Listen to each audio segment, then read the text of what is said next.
It was a cool autumn afternoon on the island of Sodor. The engines were hard at work, delivering produce and supplies for the long winter ahead. After he rescued Edward from the runaway train, Diesel was sent to the works to have his engine mended. The Fat Controller needed someone to take over at the smelters while Diesel was away. Mr. Ironside needs an engine to help organize deliveries at the smelters, he told the engines. It will do him a great service while Diesel is being mended. Do I have any volunteers? The engines suddenly looked very tired. None of them liked working at the smelter's yard. It was hot, noisy, and very spooky. The Fat Controller sensed their hesitation.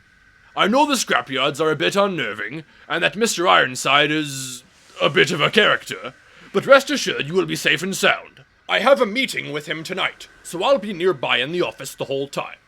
Oh no, we're not frightened, sir, puffed Gordon. It just wouldn't be dignified for an express engine, such as me. No, of course not, added James. I'd love to help, sir. But a splendid engine like me shouldn't be You were never an option to begin with, James. Just stop. And same goes for you, Gordon. Save your breath. Anyone else? The engines looked down at their buffers, pretending they were deep in thought. At last, Duck rolled his eyes and spoke up. I'll go, sir, he puffed confidently. A bit of scrap doesn't bother me. Oh yes, Duck would do a fine job, sir. Splendid. Thank you, Duck. Remember, I'll be in Mr. Ironside's office if you need to see me. That won't be necessary, sir, smiled Duck. I'm not frightened. In fact, I'll stay all night long if I need to. The engines breathed a sigh of relief as the Fat Controller drove away. Duck gave them a dirty look. I'm ashamed of you all, he glared. Call yourselves engines? The Fat Controller needs our help, and not a single one of you volunteers. Back on the Great Western, Here we go. Pity Ahem! Back on the Great Western, we had to do our jobs, regardless of whether we liked them or not. Yes, we're all scared of the scrapyard, but we're the Fat Controller's engines, remember? We'll always be safe on his railway, so the least we can do is be brave and do our work without fuss. Well, that's easy for you to say, replied Douglas. You've never had to look scrap straight in the smoke box. And for the record, I am not frightened, piped Thomas. I'm just busy with the mail tonight. But if it's such a big deal for you, I suppose I can help you after I'm done. Oh, no, you won't, interrupted Duck. The last time we worked together at the smelter's yard, you tormented poor Percy and then ran away at the first sign of distress. Some help you would be. You're quite frankly the last engine I'd want with me. All the same, just be careful, Duck, added Henry. The scrapyards are no place for a steam engine. Oh, come now, huffed Duck. The Fat Controller never scraps engines, so how bad can it be? Besides, my driver says we have nothing to fear except fear itself. And your Great Western lectures, finished Gordon. Now be off with you. Duck puffed quickly to the Kildane branch line, feeling quite confident in himself. Night had fallen, and the fog was rolling in.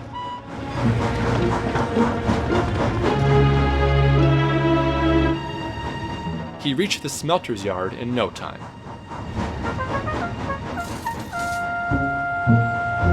Mr. Ironside, the manager, was waiting outside his office. Ah, it's about time you showed up, Mr. Ironside grumbled. With Harry and Bert making the rounds and Diesel at the works, we've had no engines to sort tomorrow's trains. But I have to say, I'm surprised Topham sent a steam engine to fill in. You're not exactly welcome around here. That's Sir Topham Hat to you, puffed Duck. And not to worry, I'll have this place shipshape in no time. Good, very good, replied Mr. Ironside. You can start by bringing in the trucks from the delivery sidings. Oh, and one more thing. Try not to get spooked, will ya? The grabber can smell fear. And Mr. Ironside strolled back to his office. What a sad, strange little man, muttered Duck, feeling a little unsettled. Despite his discomfort, Duck got right to work. He carefully organized trains and hauled trucks of scrap to the smelting room. It was tiring work, and the scrapyard was spooky, but Duck pressed on.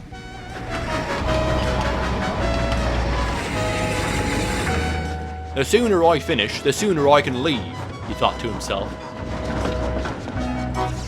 But despite his best efforts, the tedious work caused Duck's thoughts to wander. he started taking notice of his surroundings. Old engines with battered boilers and broken buffers lay strewn alongside the tracks. Rust wrapped the running boards, and cobwebs crept from their cabs. Suddenly, Duck saw something. His wheels seized in place. "What's the matter, Duck?" asked his driver. "That engine, over there," replied Duck, quietly. "It looks an awful lot like Thomas, don't you think?" "Don't be daft," answered his driver. "It can't be Thomas. We saw him back at the shed." "Well, yes, I know, but what's it doing here then? And why does it look just like him?" Duck puzzled to himself. Duck tried to focus on his work, but everywhere he looked, he kept spotting engines that looked just like Thomas.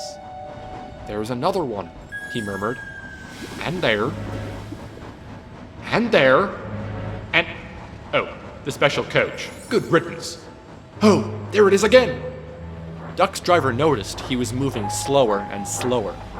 "If you're still worried about that scrap engine, we can always stop by the office and talk to the Fat Controller."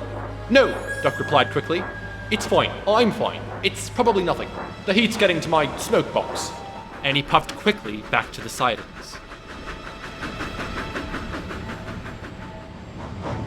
Duck secretly hoped there weren't any trucks left to sort, but to his dismay, a new train of scrap had appeared in the delivery sidings. "Bother!" groaned Duck. "Where did this come from?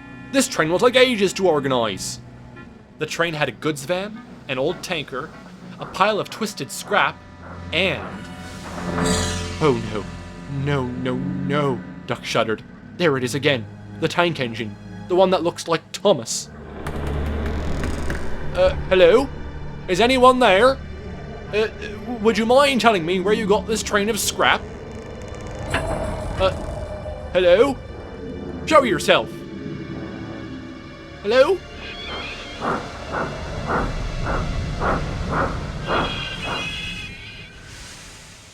Oh, that's just nothing.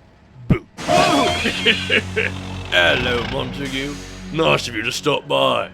It was Iron Airy and Iron Bert. "Oh, not you two," moaned Duck. "I should have known you'd be this late delivering a train."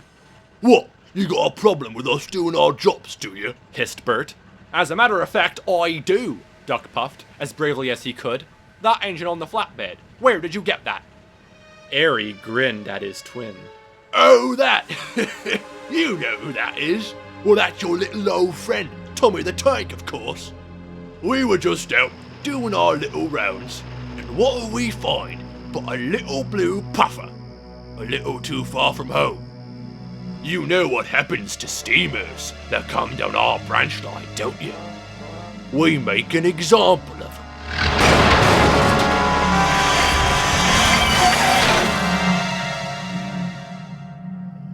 So we killed him. He's dead. Bye-bye, Thomas. R.I.P. Rest in peace," added Bert. Duck felt his wheels grow cold. "Rubbish. That's not Thomas. I know it isn't. That would never happen on the Fat Controller's railway." Oh, you really think the Fat Controller wouldn't scrap a stinking steam engine? He's already scrapped a diesel. You steamers aren't as safe here as you'd like to think. "A diesel?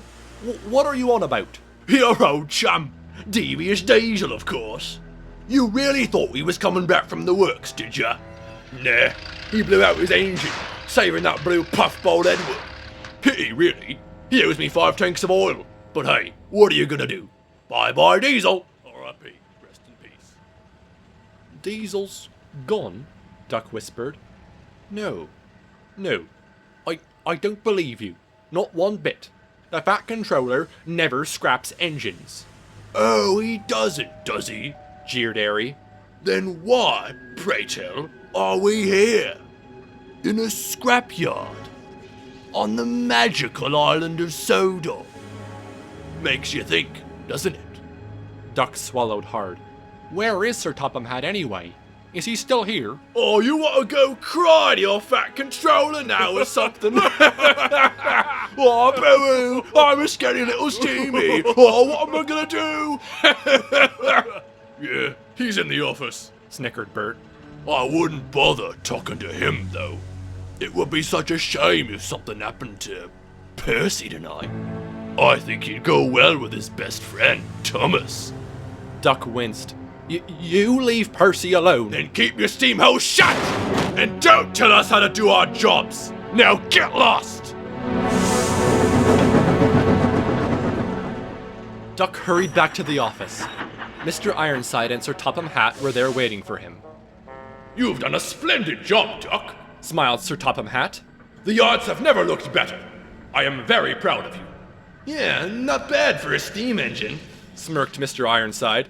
At this point, I wouldn't be surprised if Harry and Bert think you're trying to replace them. They might try and scrap you for it.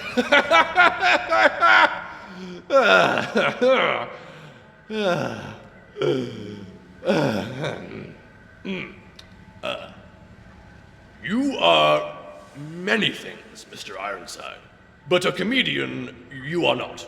If we've discussed everything on the agenda, I should be on my way. Is that all right with you, Duck? Duck's heart sank. Yes, of course, sir, he replied quietly. He wanted to ask about the scrap engines, about if Thomas was all right, if Percy was safe, and if Diesel had really been sent for scrap. But instead, he said nothing. Not scared, are ya? Chuckled Mr. Ironside. I wouldn't blame you. It's a scary kind of place. I most certainly am not, Duck replied. Like I said, I'll stay here all night long if I need to.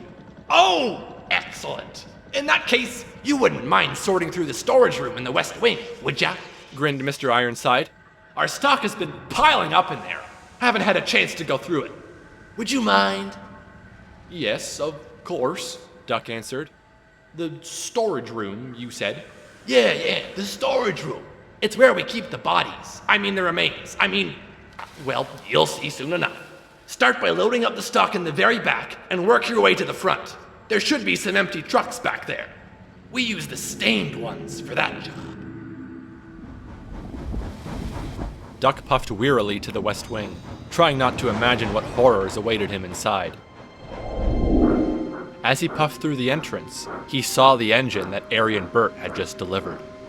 It can't be Thomas. It can't be, he whispered. But then again, why would there be a scrap tank engine on Sodor anyway?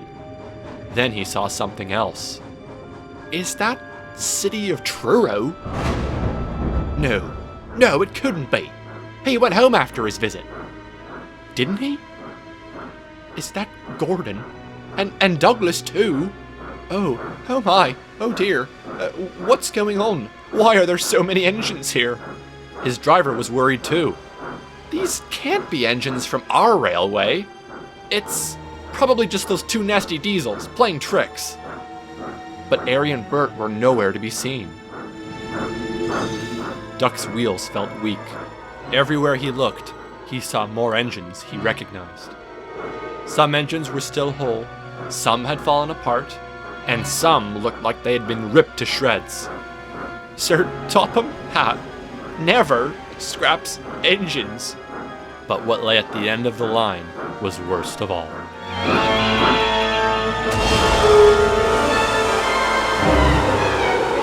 Oh no! Oh, help! Screamed Duck.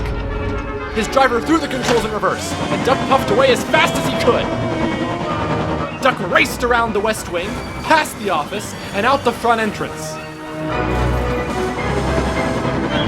At the crossing, a lorry was halfway across the tracks, but it was too late. The lorry was wrecked, but Duck didn't care. We have to warn them, Duck wailed. They're not safe here. They're all in danger. They raced off the Kildane branch line and back towards Tidmouth. As fast as we can, called the driver. Hurry, Duck, hurry!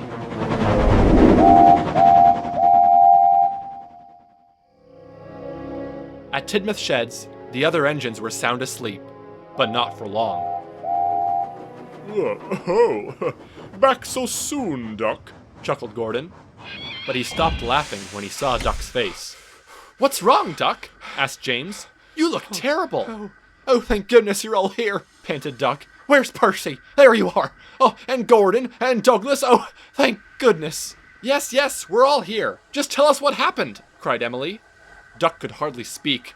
The scrapyard, he gasped. It's full of engines.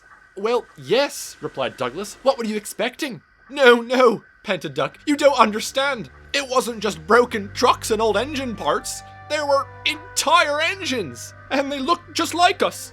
I saw an engine that looked exactly like me, and Gordon too, and Douglas, and City of Truro. Poor City of Truro. He never made it back home. He was scrapped on Sodor. The engines gasped in horror. Are you sure, Duck? Asked Henry. The Fat Controller said that would never happen on his railway. It simply can't be. I don't know, gasped Duck, but I know what I saw. Something is terribly wrong. There were heaps of engines in that scrapyard, and we could be next. Wait a minute. Thomas. Where's Thomas?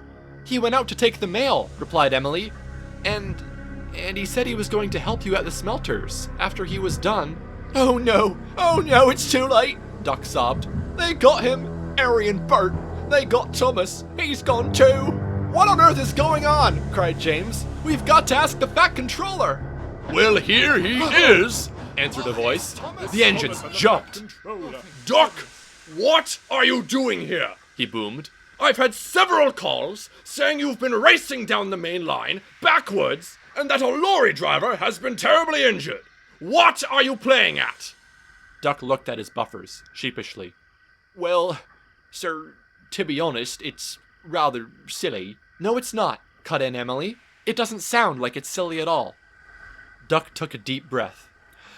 Well, beg pardon, sir, but why are there so many engines in the scrapyard? And why do they look just like us? Sir Topham Hatt sighed and mopped his brow. Well, you see, Duck, those engines were scrapped a long time ago by other controllers on the other railway. When the smelter's yard was built on Sodor, they had so little business that old scrap had to be purchased and brought over from the mainland. I've tried to convince Mr. Ironside to move his business elsewhere, but he insists on collecting scrap from other railways. I only wish I'd been there to save those engines long ago. But I want you to know, Duck, that you will always be safe here on Sodor. This is my railway, and I give the orders. The engines gave a quiet wheesh of relief. Sir Topham Hatt continued. And you should never feel silly for asking me questions, he added softly. You worked very hard tonight and were very brave. I'm still very proud of you. Ah, yes, sir. Thank you, sir, replied Duck quietly. There was a long silence as the Fat Controller walked away. Gordon was the first to break it. So you were worried for me, he chuckled. I always knew you cared. You were very brave to ask the Fat Controller about those things, said Henry kindly. Surely being brave is part of the Great Western way. Yes, indeed, grunted Gordon. And rest assured, my dear Duck, that if those scoundrel diesels were ever to come near you, I would thoroughly do them in. Thank you, Gordon, replied Duck. I think I just need some rest, or at least do my best to fall asleep. I can stay awake tonight, if you'd like, offered James, if that would make you feel better. As can I, smiled Gordon. I don't need sleep anyway. I run on sheer willpower. Don't feel bad, Duck, puffed Thomas gently. You had every right to be scared of what you saw. After all, nobody's brave all the time. Certainly not me. I've been spooked by ghosts, like 10 times at this point. Yes, he has, chuckled Emily, and I would know I was one of them. Everyone laughed, and even Duck couldn't help but smile. Duck still sometimes goes to work at the smelter's yard, but as a new engine. He pays Ari and Bert no notice, and doesn't mind asking for a friend to come with him. He even gained a new respect for Diesel and his work, although he would never admit it. All in all, Duck knows that, no matter what, he will always be safe on the Fat Controller's railway, and has never been spooked by the smelter's yard again.